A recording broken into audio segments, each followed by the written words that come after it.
Some homes are built with walls and floors, others are built with secrets, and some houses are traps. They hold darkness deep within, waiting for the right moment to wake up.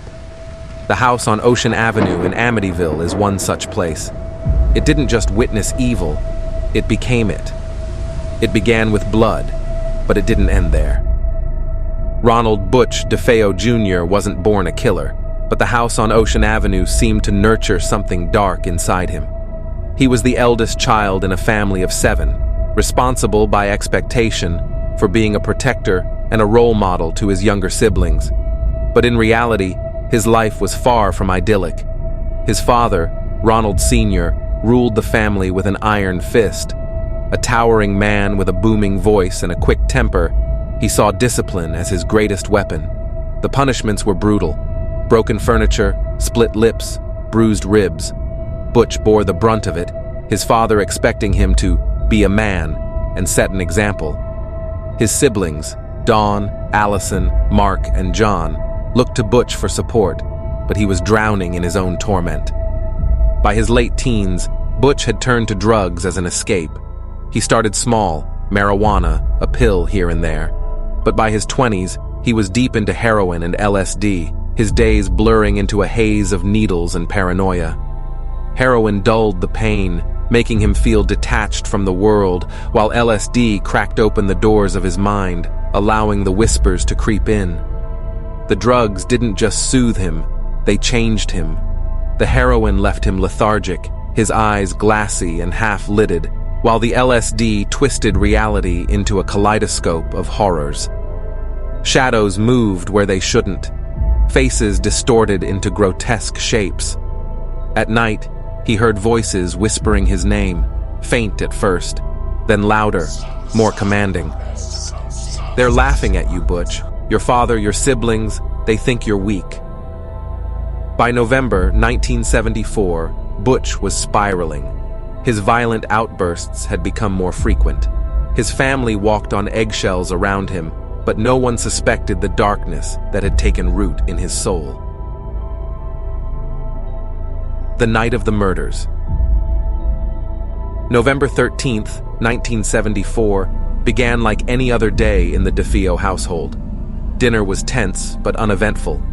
Ronald Sr. berated Butch for his lack of ambition, calling him a failure. Butch clenched his fists, biting back a retort. He spent the rest of the evening in the living room, staring blankly at the TV, his mind racing. By 10 p.m., the house was quiet. His parents and siblings had gone to bed, the familiar silence settling over the home. But Butch wasn't sleeping. He sat in the dark, a loaded .35 caliber rifle resting across his lap. The whispers had returned, louder than ever. "Do it. End this. You'll never be free until they're gone." At 3:15 a.m., Butch made his move. He started with his parents. Ronald Sr. lay on his back, snoring softly. His mother, Louise, was curled on her side, her hand resting on her husband's arm. Butch crept closer, the rifle trembling in his hands. He aimed at his father's chest. The first shot was deafening, the recoil slamming into his shoulder. Blood sprayed across the headboard, and Ronald Sr.'s body jerked violently. Louise woke instantly, her eyes wide with terror. "Butch!" she gasped, her voice trembling. Before she could scream, Butch pulled the trigger again. The shot hit her in the side, and she collapsed, her hand clutching at the wound. He fired once more, silencing her forever. The whispers didn't stop. "More," they urged. "Finish it." John Matthew, age 9. John, the youngest, was Butch's next target. His room was filled with Little League trophies and posters of his favorite baseball team. Butch pushed the door open, the rifle leading the way. "Butch?" John mumbled, sitting up in bed. His small voice broke the silence. Butch froze, the barrel of the rifle trembling. "What's—" The shot was quick, striking John in the chest. His small body convulsed before going limp. The whispers fell silent, but Butch kept moving. Next up was Allison, aged 9. Allison, John's twin sister, was curled beneath a pink blanket, clutching a stuffed rabbit. Her soft breathing filled the room as Butch approached. He paused, staring at her innocent face. "Allison," he whispered. She stirred, her eyes fluttering open. "Butch?" she murmured, her voice small and confused.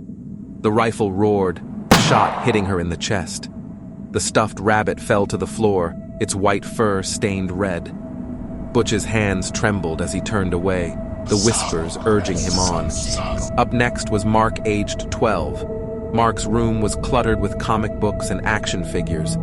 He had been confined to bed with a sports injury, his crutches propped against the wall. Butch didn't hesitate. The shot hit Mark in the back, his body jerking before falling still.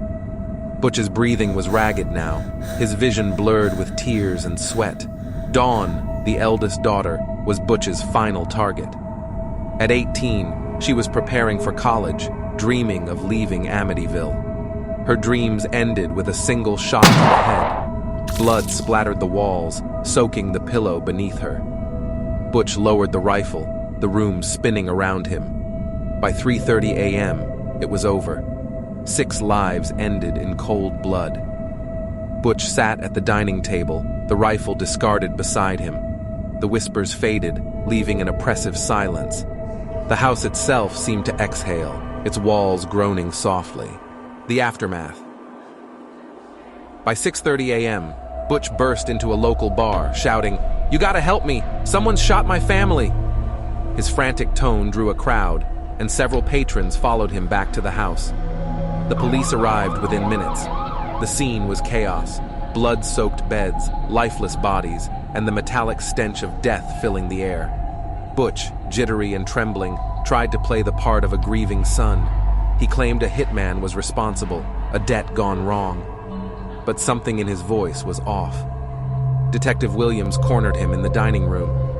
"Butch," he said, his voice low and calm. "Your story doesn't add up. No signs of forced entry, no evidence of a struggle. Who killed them?" Butch avoided his gaze, his leg bouncing under the table. I don't know. I wasn't even here." Williams leaned closer. "Look at me, Butch. Who killed them?" The whispers surged again, louder than ever, drowning out the detective's voice. Butch pressed his hands to his ears, his breath coming in short gasps. "Stop it," he muttered. "Leave me alone." "Stop what?" Williams asked sharply. "The voices," Butch whispered, his voice breaking. He looked up, his eyes wide and bloodshot. "They told me to do it. The house told me." The room fell silent. Williams stared at him, his expression unreadable. Behind them, the house seemed to creak, its walls exhaling softly. Butch exhaled shakily, the words tumbling out. "I had to. They wouldn't stop." During the investigation, a chilling pattern emerged. None of the neighbors had heard the gunshots, even though the rifle had no silencer. None of the victims had woken up, even as their family members were killed one by one. It was as if the house itself had muffled the sound, trapping the horror within its walls. When asked later if he felt remorse, Butch simply shrugged. "They deserved it," he said. "The voices told me I'd be free, but they lied. I'm still trapped." The house on Ocean Avenue remained quiet for a year, its dark secrets buried beneath layers of plaster and paint. But it wasn't finished. A new family was about to move in. A year later, George and Kathy Lutz stood outside the house, their children running ahead. The towering structure with its iconic quarter-moon windows loomed like a predator, but to the Lutz family, it looked like a dream. "This is it," George said, smiling. "Our new start." The realtor had mentioned the murders, almost as an afterthought. "It's all in the past," Kathy had said. "We're not superstitious." But as they crossed the threshold, the air changed. Kathy paused, her hand still on the doorknob. She felt it, something she couldn't name. Inside, the house seemed alive. The floorboards creaked softly, as if settling. The walls seemed to hum faintly, like an animal breathing in its sleep. The dog, usually boisterous, refused to step inside. It sat on the porch, growling low in its throat. "It's just new smells," George said, dragging the dog in by the leash. The dog's resistance was only the beginning.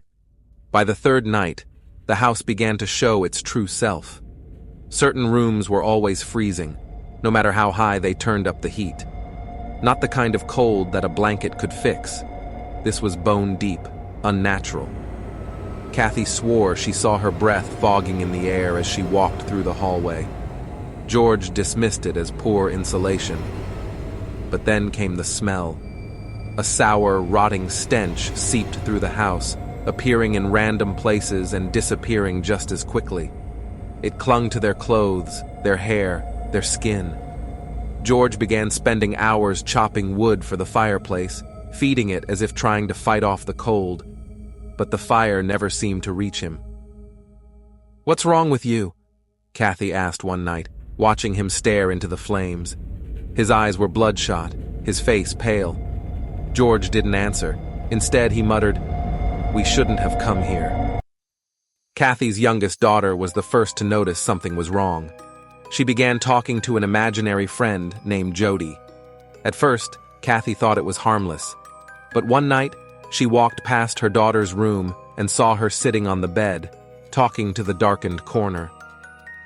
"Who are you talking to, sweetheart?" Kathy asked, her voice shaking. "Jody," her daughter replied without turning around. "She says she lives here." Kathy stepped closer, but froze. Two glowing red eyes stared back at her from the shadows. Her throat tightened. She couldn't scream, couldn't move. The eyes blinked once, then disappeared. Her daughter turned and smiled. "Jody says you shouldn't be scared. She only wants to play." George began waking at 3:15 a.m. every night, the exact time of the DeFeo murders. He wandered the house with a flashlight, muttering to himself. He claimed he heard footsteps, whispers, breathing. One night, he stood at the basement door. The air was thick with the sour smell, almost choking. He shone his flashlight down the stairs. For a moment, he thought he saw something move, a dark shape slithering just out of sight. He slammed the door shut and didn't go back. Kathy's dreams became violent. She saw herself floating above her bed, her body limp and cold. She dreamed of clawed hands dragging her into the basement, her screams swallowed by darkness. She woke one night to find deep scratches on her arms, fresh and bleeding. George sat beside her, staring blankly at the wall. "It's the house," he said. "It's inside us." The final night was chaos. It began with banging, relentless, thunderous bangs from every wall. Black ooze seeped from the ceilings, dripping onto the floors. The children screamed as their beds shook violently. Kathy ran to their room, only to see the walls shifting, as if something massive was pressing against them from the other side. George grabbed the fireplace poker and shouted, "Get out! Leave us alone!" But the house didn't listen. A guttural growl echoed through the walls, followed by a loud, deafening silence. Then, the staircase creaked. A pale figure appeared at the top, its face distorted, its smile grotesque. It began to descend, one step at a time. "Run!" Kathy screamed. She grabbed the children, dragging them toward the front door. George kicked it open, and they fled into the stormy night. Lightning lit up the house behind them, and they swore they saw figures standing in every window, watching them leave.